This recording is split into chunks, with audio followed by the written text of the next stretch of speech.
آج پہلی مرتبہ بدر میں ڈاکٹر عبد القدیر صاحب کی دعوت پر شاہین میں آنے کا موقع ملا، اور مزید خوشی بھائی ہمارے منور الزماں صاحب سے ملاقات بھی آج ہو گئی۔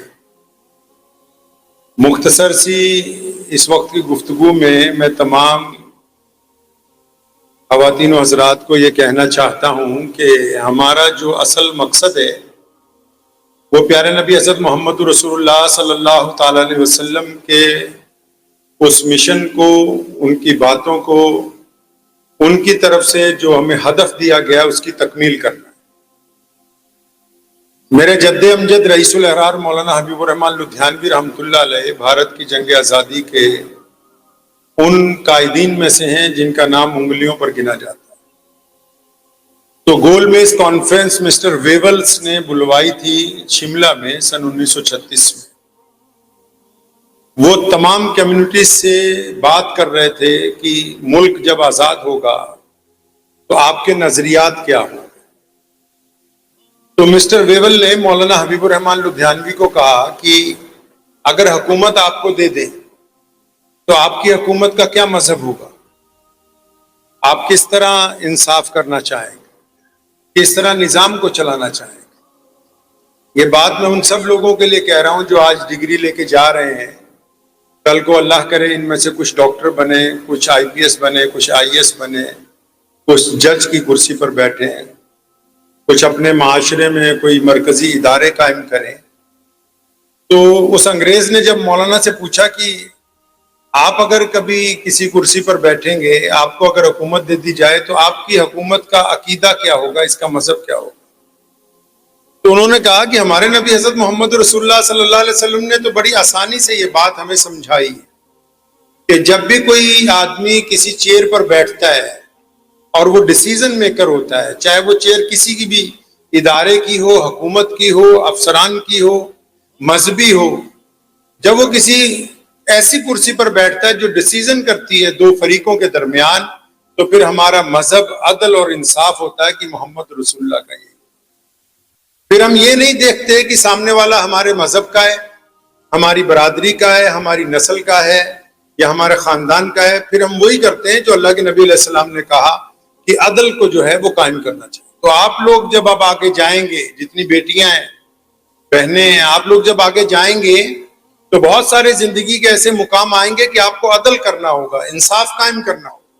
تو انصاف قائم کرتے وقت یہ مت سوچنے لگیے گا کہ سامنے والا مسلمان ہے تو میں اس کی فیور میں جاؤں، یا سامنے والا میرا دوست ہے تو میں اس کی فیور میں جاؤں۔ مظلوم خواہ آپ میں سے ہو یا کسی اور نسل میں سے، مظلوم مظلوم ہوتا ہے، چاہے اس کا مذہب کوئی بھی ہو، اس کا رنگ کوئی بھی ہو، اس کی زبان کیسی ہے۔ اور آپ جس کو اللہ نے طاقت دی ہے، قلم دیا ہے، اور جس کو اللہ تعالیٰ نے ڈیسیژن میکر بنایا، تو اس کو چاہیے انصاف کے اوپر قائم رہے۔ وہ اینک مذہب کی اینک لگا کے انصاف نہیں کرے گا۔ محمد رسول اللہ صلی اللہ علیہ وسلم کے پاس ایک یہودی آیا تو اس نے نبی علیہ السلام سے کہا کہ ایک قیمتی تلوار ہے، ایک مسلمان کے ساتھ میرا جھگڑا ہے، وہ کہتا ہے کہ میری ملکیت ہے اور وہ یہودی کہتا ہے میری۔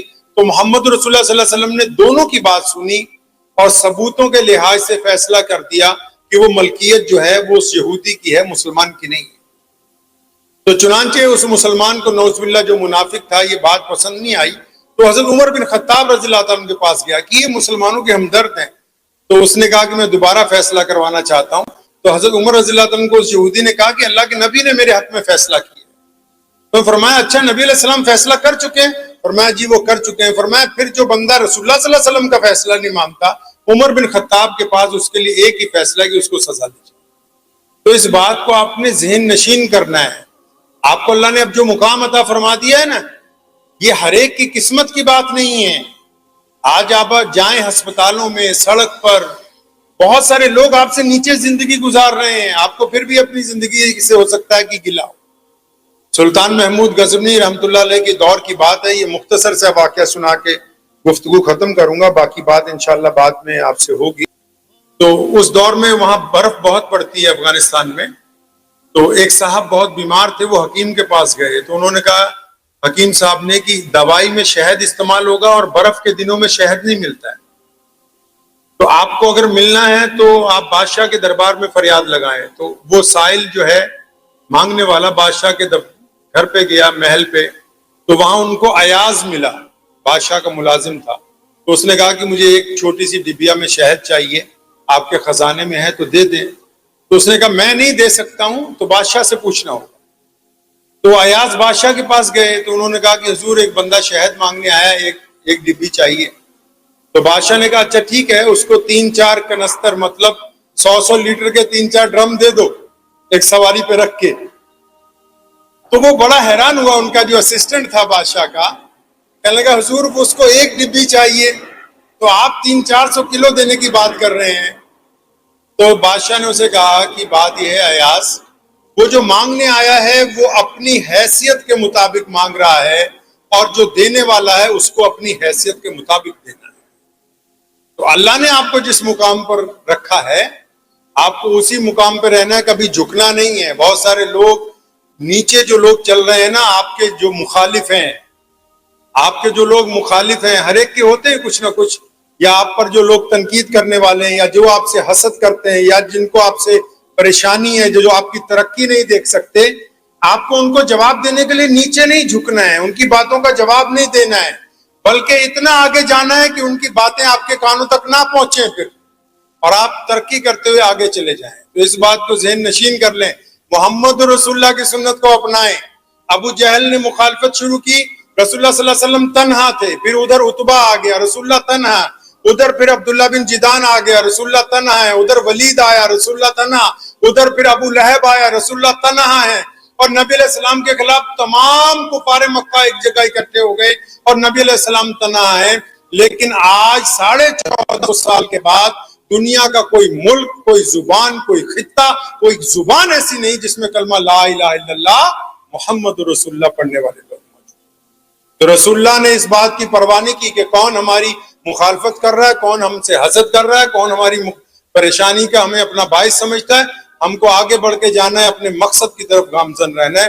تو آپ بھی جتنے بچے اس بات کو ذہن نشین کر لیجئے کہ حاسدوں کا حسد اور لوگوں کے تانے آپ کی ترقی کے راستے میں حائل نہ ہوں, بلکہ اللہ کا نام لے کے جو کچھ آپ نے یہاں پر سیکھا ہے اس کو بانٹتے ہوئے جائیے. اللہ آپ کو خوب عزت عطا فرمائیں گے. انہی لفظوں کے ساتھ پھر دوبارہ ملاقات ہوتی ہے. السلام علیکم. مجھے امید ہے کہ آپ کو یہ ویڈیو پسند آئی ہو. اگر پسند آئی ہو تو یہ آپ اپنے دوستوں کے ساتھ شیئر کریں اور اس چینل کو سبسکرائب ضرور کریں.